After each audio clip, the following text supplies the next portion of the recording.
Taking a cold shower can feel very uncomfortable, give you goose bumps और तुम्हारी पूरी body को freezing feel करवा सकता है। हाउएवर कोल्ड शावर्स और कोल्ड थेरेपी इन जनरल तुम्हें ज़्यादा अलर्ट और एनर्जाइज फील करने में मदद कर सकता है। ये तुम्हारी हेल्थ इम्प्रूव कर सकता है और इवन फैट बर्न करने में हेल्प कर सकता है। ये सिर्फ कुछ बेनिफिट्स हैं जो तुम यूज़ कर सकते हो ताकि कोल्ड इमर्जन को एक थेराप्यूटिक एजेंट के तौर पर यूज़ करने की अनप्लेजेंटनेस जस्टिफाई की जा सके।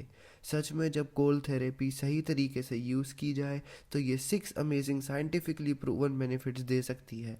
मैं चाहता हूँ कि तुम सब जो कि ये क्या है और कैसे तुम आज से ही इन बेनिफिट्स को पाने के लिए कोल्ड का यूज़ कर सकते हो। अब पहली चीज़ जो ज़्यादातर लोग नहीं जानते वो ये है कि कोल्ड थेरेपी तुम्हारे मूड और मेंटल हेल्थ को ड्रास्टिकली इम्प्रूव कर सकता है। इतना तक कि ये डिप्रेशन को प्रिवेंट और ट्रीट भी करने में मदद कर सकता है। एक तरीका जिससे कोल्ड एक्सपोजर तुम्हारे मेंटल स्टेट को इम्प्रूव करता है वो है नोरपाइनफ्रिन की वजह से। जब तुम्हारी बॉडी कोल्ड टेम्परेचर्स को एक्सपोज में होती है, नोरपाइनफ्रिन रैपिडली ब्लड स्ट्रीम में रिलीज होता है। ये एक न्यूरोट्रांसमीटर है जो विजिलेंस, अटेंशन, फोकस और मूड जैसे चीज़ों से एसोसिएटेड होता है। ये कोई डिबेट का मामला नहीं है। कोल्ड एक्सपोजर नॉरपेनाइन को इंक्रीज करता है, ये मल्टीपल स्टडीज़ ने प्रूव किया है, चाहे वो माइस पर हो या फिर ह्यूमंस पर। इंटरेस्टिंगली जब नॉरपेनाइन किसी पर्सन में डिप्लीटेड होता है तो वो पर्सन डिप्रेस्ड फील करता है। हमने ये एक्चुअली एक स्टडी में देखा जो journal of neuro psychiatrics disease and treatment में पब्लिश हुई थी। इसी वजह से आइस प्लंजेस और कोल्ड शावर्स डिप्रेशन को प्रिवेंट और ट्रीट करने में मदद कर सकते हैं। कोल्ड थेरेपी ड्रास्टिकली नॉरपेनेफ्राइन लेवल्स को इंक्रीज करता है जो एक बेटर मूड और कॉग्निटिव फंक्शन को सपोर्ट करता है। अब ऑफ कोर्स क्वेश्चन ये है कि नॉरपेनेफ्राइन बूस्ट करने के लिए टेम्परेचर कितना कोल्ड होना चाहिए।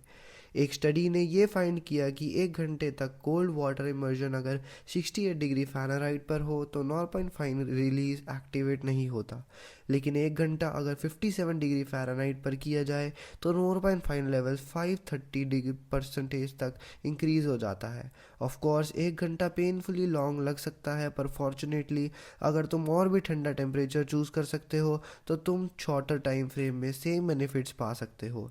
इसका प्रूफ हमें एक लॉन्ग टर्म स्टडी से मिलता है जो कहती है कि अगर तुम 40 डिग्री फ़ारेनहाइट के कोल्ड वाटर में सिर्फ 20 सेकेंड्स के लिए इमर्स होते हो और ये रूटीन कंसिस्टेंटली 12 वीक्स तक फॉलो करते हो तो नॉरपेनेफ्राइन लेवल्स 200 से 300% तक बढ़ सकते हैं। और ये भी पॉसिबल है कि अगर तुम आइस बाथ एक और भी ज़्यादा फ्रीजिंग कोल्ड वाटर में लेते हो तो और भी कम समय में ये बेनिफिट्स मिल सकते हैं। अब तुम्हें सीधा फ्रीजिंग कोल्ड वाटर में नहीं जाना चाहिए, तुम्हें धीरे धीरे इसके लिए वर्कअप करना चाहिए और मैं इस प्रोसेस को थोड़ी देर में एक्सप्लेन करूँगा।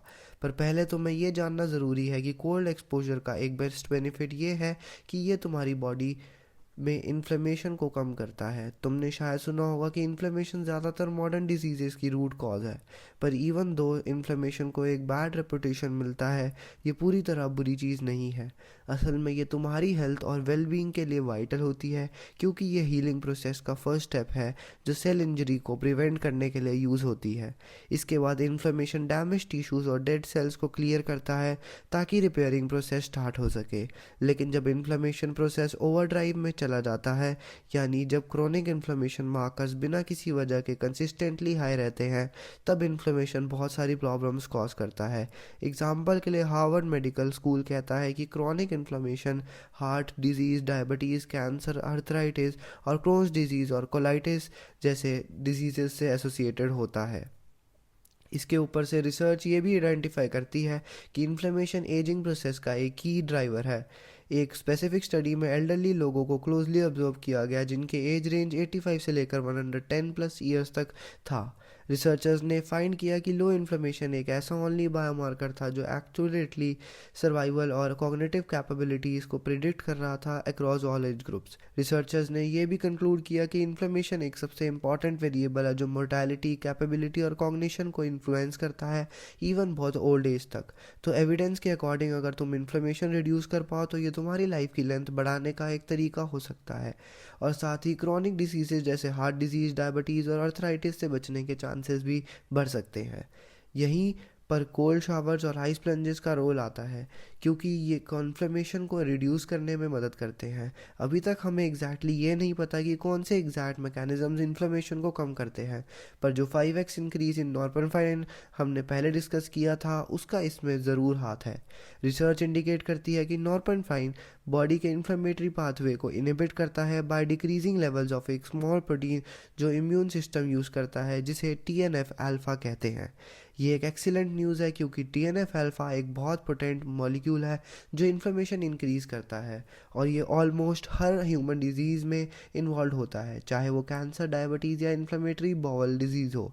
रिसर्च ये भी दिखाता है कि नॉरपेनेफ्राइन और भी इन्फ्लेमेटरी केमिकल्स जैसे MIP-1 अल्फ़ा को डिक्रीज़ करता है।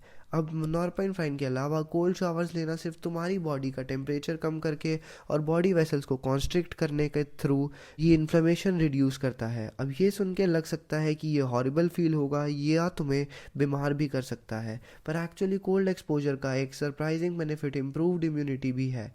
ये फिर से साइंस पर बेस्ड है। एक स्टडी हुई थी जिसमें देखा गया कि 57 डिग्री फ़ारेनहाइट टेम्परेचर पर कोल्ड वाटर इमर्जन का इम्यून सिस्टम पर क्या इम्पैक्ट होता है।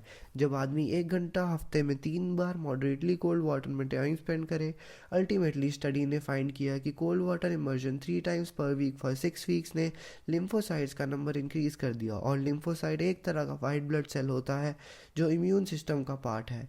ये बैक्टीरिया, वायरसेस और टॉक्सिन्स को अटैक करने में मदद करता है। दूसरे वर्ड्स में कोल्ड थेरेपी इम्यूनिटी इंप्रूव करती है। शायद इसी वजह से बहुत सारे लोग जो कोल्ड शावर्स लेते हैं या कोल्ड वाटर में स्विम करते हैं, उनका ये कहना है कि वो ज़्यादा बीमार नहीं पड़ते।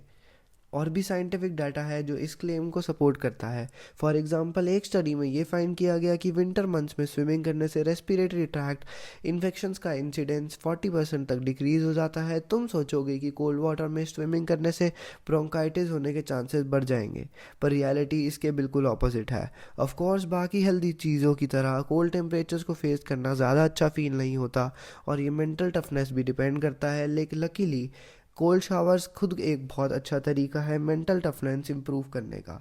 बहुत सारे लोगों को बहुत ठंडी टेम्परेचर को फेस करना पसंद नहीं होता, पर अगर तुम अपनी फीलिंग्स को ओवरकम करके फिर भी कर पाओ तो तुम्हारी डिस्कम्फर्ट टॉलरेट करने की एबिलिटी इंक्रीज हो जाएगी। ऐसे काम जो तुम्हारी कंफर्ट जोन के बाहर होते हैं, उन्हें करने से तुम अपने इमोशंस पर और ज़्यादा कंट्रोल पा सकते हो, और तुम डेली लाइफ के स्ट्रेसर्स को भी इजीली हैंडल कर पाओगे। एक बहुत बड़ा बिलीवर इस कंसेप्ट का विम हॉफ है, जो एक एक्सट्रीम एथलीट हैं जिसे द आइस मैन कहा जाता है। उसने मल्टीपल रिकॉर्ड सेट किए हैं, जैसे longest time in full body contact with ice, जिसमें उसका लॉन्गेस्ट टाइम तकरीबन 2 घंटे से थोड़ा कम था। उसने और भी रिकॉर्ड्स तोड़ दिए, जैसे longest distance swim under the ice और fastest barefoot half marathon. Long story short, Hof cold exposure को क्रेडिट देता है अपनी मेंटल टफनेस इंक्रीज करने के लिए, और उसका मानना है कि कोई भी ये कर सकता है। अब एक और बड़ा बेनिफिट उन लोगों के लिए जो वेट लॉस करना चाहते हो ये है कि कोल्ड एक्सपोजर तुम्हारी फैट बर्निंग को बढ़ा सकता है। जब तुम कोल्ड टेम्परेचर को एक्सपोज होते हो तो ब्राउन फैट एक्टिवेट होता है। ब्राउन फैट, जिसे ब्राउन एडिपोज टिश्यू भी कहते हैं, एक स्पेशल टाइप का बॉडी फैट होता है जो हीट प्रोड्यूस करता है ताकि कोल्ड कंडीशंस में बॉडी का टेम्परेचर मेंटेन हो सके। यह एक्टिवेशन तुम्हारी मेटाबॉलिक रेट में सिग्निफिकेंट इंक्रीज करता है, क्योंकि ब्राउन फैट को बॉडी का वार्म रखने के लिए बहुत ज़्यादा एनर्जी लगती है। तो अगर तुम कोल्ड टेम्परेचर में एक्सपोज होते हो, चाहे फ्रीजिंग कोल्ड शावर हो या आइस प्लंज, तो तुम टेम्परेरी मेटाबॉलिज्म बूस्ट कर सकते हो जो फैट लॉस इंक्रीज कर सकता है। इसकी एक एग्जांपल एक स्टडी में देखा गया जिसमें मेन का एक ग्रुप 68 डिग्री फ़ारेनहाइट टेम्परेचर के रूम में टेम्परेचर वाटर में 1 घंटे तक खड़ा रहा। सिर्फ 1 घंटे में, जो टेम्परेचर फ्रीजिंग से काफ़ी दूर है, उनकी मेटाबॉलिक रेट 100% तक इंक्रीज हो गई।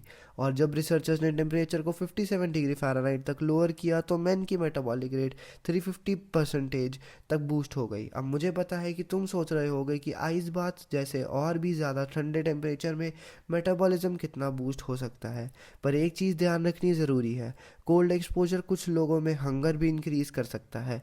तो अगर तुम कोल्ड शावर्स या आइस बाथ्स का यूज़ वेट लॉस के लिए करना चाहते हो तो ये इंश्योर करो कि तुम ज़्यादा खाकर अपनी कैलोरी इनटेक एक्सेसिव इंक्रीज ना कर लो।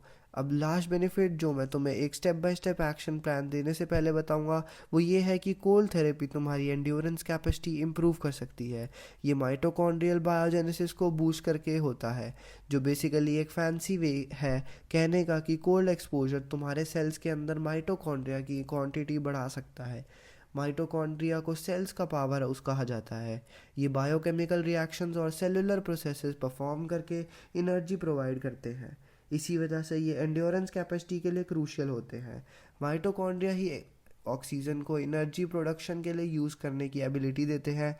इसी वजह से माइटोकॉन्ड्रिया बढ़ने से एरोबिक कैपेसिटी और एंड्योरेंस इंप्रूव होती है।